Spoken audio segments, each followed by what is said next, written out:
Bonjour mes chers développeurs. Nous continuons à développer l'application gestionnaire des clients, Customer Manager. Aujourd'hui, nous allons voir comment ajouter un client, c'est-à-dire quand on remplit le formulaire ici et on clique sur le bouton Add Customer, le client sera ajouté dans la base de données. Et on a dit qu'on essaie de créer un code propre ou bien clean code en adoptant la programmation modulaire. Donc, on a créé donc un module nommé Customer Manager. C'est dans ce module-là qu'on va coder la méthode qui ajoute un client. Insert Customer Data. Alors, nous importons le module SQLite parce que nous allons nous connecter à la base de données pour insérer les données. Et nous aurons besoin de l'objet graphique. L'objet graphique, il est codé sur le fichier app.py, donc il a été codé automatiquement par Qt Designer. Ça crée automatiquement la classe UIForm et c'est à partir de la classe UIForm qu'on peut créer l'objet UI qui est l'interface graphique ou bien User Interface. Alors, donc nous aurons besoin d'importer ici la classe UIForm from app import UIForm. Voilà. Et donc ici, on va indiquer l'objet UI comme paramètre et on doit indiquer qu'il s'agit d'un objet d'instance de la classe UIForm. Donc on met ici deux points, on met le nom de la classe. C'est-à-dire que cet objet-là provient de la classe UIForm. Et on va récupérer maintenant les valeurs saisies, name, email, etc. Name égale UI dot. Donc vous voyez les attributs de l'objet. Ici, on n'a pas mis ici UIForm, c'est-à-dire UI sera considéré comme un paramètre quelconque. Je mets point ici, donc je ne vois pas apparaître le menu qui affiche les attributs de l'objet UI. Donc nous devons ici mettre, ou bien préciser, que l'objet UI provient de la classe UIForm. Name égale UI dot, donc vous voyez donc les attributs, et si vous vous rappelez, donc le nom a été, ou bien le champ nom, name a été nommé line edit name. Line edit name. Dot text. Et on fait la même chose pour les autres attributs. Les autres attributs, email, phone, gender, âge, job, photo, adresse, etc. Alors les line edit, on les récupère à l'aide de la méthode text.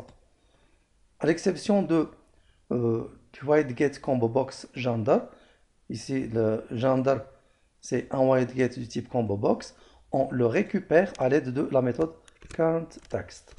Current text.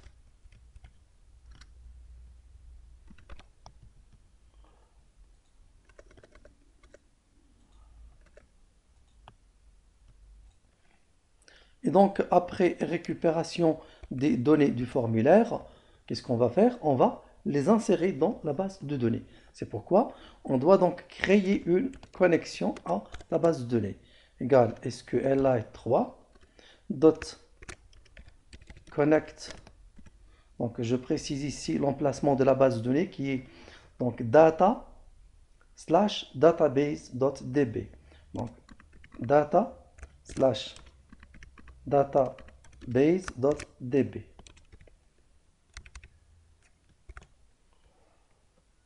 Et ensuite, je crée un cursor égale connection.cursor.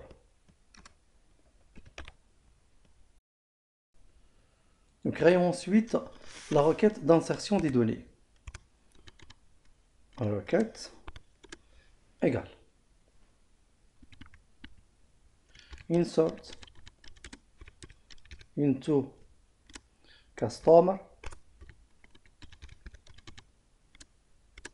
customer et on doit préciser entre parenthèses les champs sur lesquels on va insérer les données.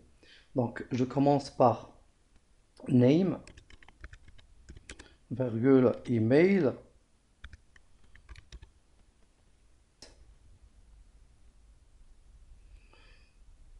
et j'ajoute la commande value, c'est-à-dire les valeurs à insérer. Donc les valeurs à insérer, je vais mettre donc, ou bien je vais utiliser ce qu'on appelle formatage des chaînes de caractères à l'aide des points d'interrogation. Je vais compter combien il y en a d'attributs. 1, 2, 3, 4, 5, 6, 7, 8. Donc je dois ajouter 8 points d'interrogation. 1, 2, 3, 4, 5, 6, 7, 8. Et ensuite, j'exécute la requête à l'aide du curseur. Cursor.execute. Je mets ici la requête, virgule, et je mets ici la liste ou bien le tuple formé par les valeurs récupérées du formulaire, qui sont name, email, phone, gender, etc. Donc, ce sont les mêmes que les attributs ici.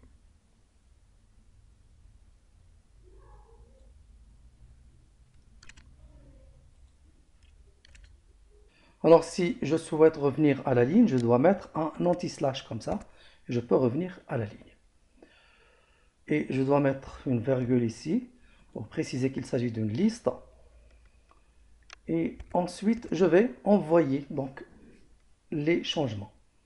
Connection.commit.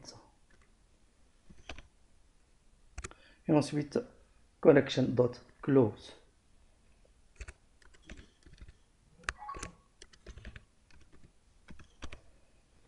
Alors jusqu'à présent, qu'est-ce qu'on a fait? On a créé une méthode qu'on a nommée InsertCustomerData qui récupère les données du formulaire et qui les insère sur la base de données. Nous devons donc appliquer cette méthode-là depuis le fichier main.py. Donc c'est pourquoi nous devons importer le module Customer Manager. Import Customer Manager. Et ensuite, je crée ici une méthode qui va insérer les données. Je vais l'appeler par exemple add customer.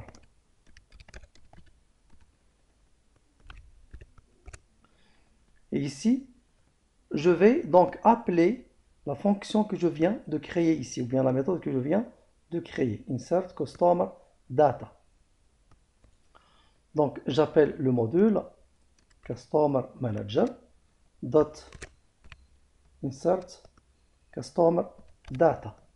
Et puisque la méthode ou bien la fonction contient un paramètre qui est UI, donc je dois le mettre ici. Et ensuite, je vais donc associer cette méthode au bouton Add Customer.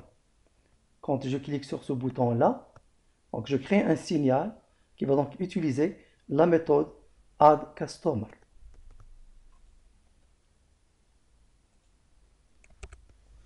UI.btn, si vous vous rappelez, on l'a appelé, on l'a nommé btn Add Customer. Dot clicked dot connect. Je mets ici le nom de la méthode qui est add customer.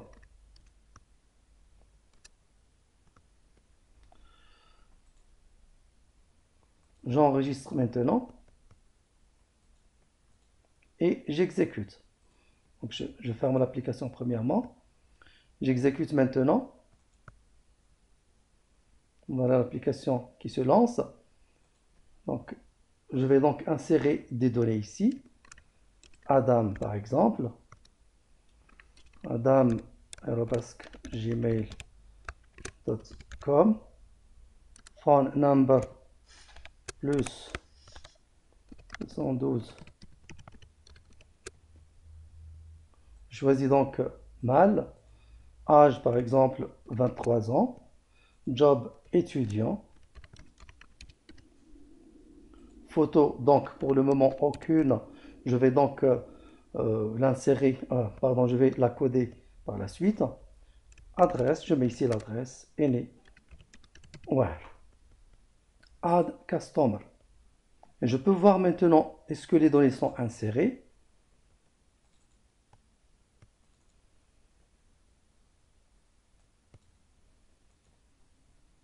Voilà donc les données qui viennent d'être insérées. Adam, adamgmail.com, phone number, gender, âge, job, étudiant, photo aucune, adresse, anyway. Alors maintenant, ce qu'il nous reste, c'est d'utiliser une boîte de dialogue qui s'affiche après le clic sur le bouton Add Customer ici. Quand on clique sur le bouton Add Customer, on va apparaître un message ou bien une boîte de dialogue qui indique un message que les données sont correctement insérées. Et dans le cas contraire, on doit afficher une boîte d'alerte indiquant un message d'erreur qui montre que les données ne sont pas insérées. Alors à cet effet, on va utiliser la classe QMessageBox. Donc, je vais importer ici la classe QMessageBox from pyqt5.qt import QMessageBox. Et ensuite, ici, après avoir envoyé les données, c'est ici qu'on doit contrôler si les données sont insérées ou non. On va utiliser donc la condition if cursor dot raw count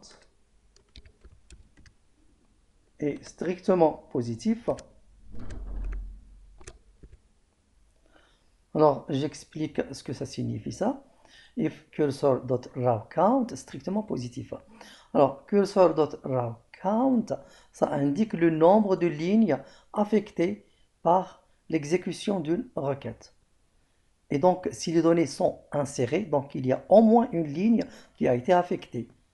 Et puisqu'il commence toujours par le nombre 0, et lorsqu'il y a une ligne affectée, donc le nombre de lignes va être incrémenté, il devient 1. Donc c'est strictement positif. Donc, if cursor.rawCount strictement positif, il y a donc au moins une ligne qui a été affectée. Et donc les données sont insérées correctement. Et donc à ce moment-là, j'affiche un message, message box, égale QMessageBox.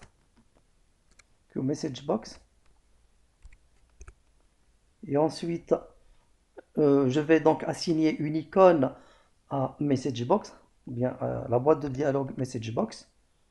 Dot cette icône QMessageBox dot information, et on doit ici changer le i parce que j'ai déjà essayé ici avec i minuscule et ça n'a pas marché. Avec i majuscule, ça marche. Et ensuite, j'ajoute la méthode qui affiche la boîte de dialogue, messagebox, dot exec tiré. Et ensuite, l'exception, si les données ne sont pas insérées, s'il y a une erreur, donc j'affiche la même chose ici. Seulement la boîte de dialogue qui va être changée. QMessageBox, et ici, à la place de information, on prend donc l'attribut critical. Et ça ne marche pas ici avec C minuscules. Je l'ai déjà essayé, ça marche avec C majuscules. Je ne sais pas pourquoi. Et ici, donc, nous allons afficher un message d'erreur. Error. Data not inserted.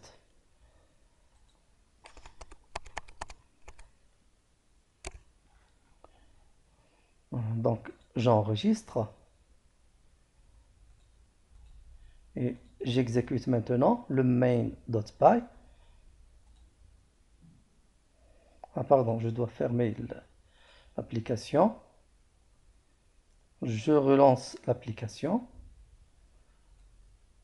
Je vais donc insérer les données. Un exemple de données. Najat par exemple. Email.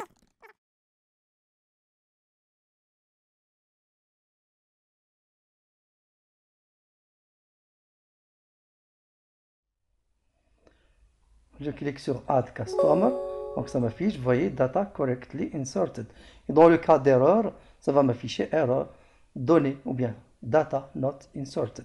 Et je peux vérifier, j'actualise ici, aussi donc les données que je viens d'insérer. Najat, najatgmail.com, female, 22 ans, étudiante, etc. Et voilà, c'est terminé pour aujourd'hui. Je vous retrouve dans la prochaine vidéo.